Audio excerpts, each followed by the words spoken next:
Professor Dr. Mohammad Shamsul Alam sir, who is the advisor of Spectrum International School and also the Vice Chancellor of Islamic Arabic University.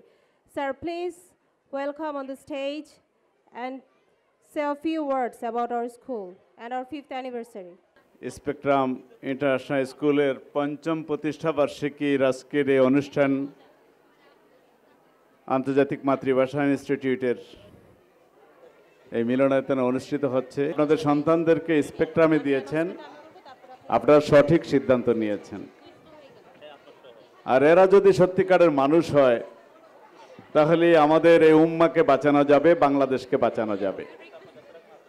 এবং আমার মনে হচ্ছে যে spectrum সেদিকেই যাচ্ছে এবং এই বাচ্চাদের, এই কচিকাঁচার শিশুদের এই পারফরমেন্স দেখে আমার ইসলামের সোনালী যুগের কথা মনে পড়ে গেছে। খোলাফায়ে রাশেদুন, উমাইয়া এবং আব্বাসীয়দের সময়ে যে একটা সোনালী অধ্যায় ছিল মুসলমানদের জন্য।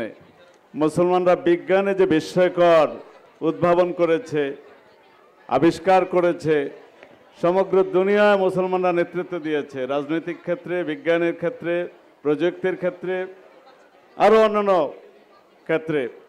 সব কিছু দেখে মনে হচ্ছে বাংলাদেশ একটা আলোর দিকে যাচ্ছে, ইনশাআল্লাহ একটা ভালোর দিকে যাচ্ছে। আমরা একটা উজ্জ্বল ভবিষ্যৎ পাবো ইনশাআল্লাহ।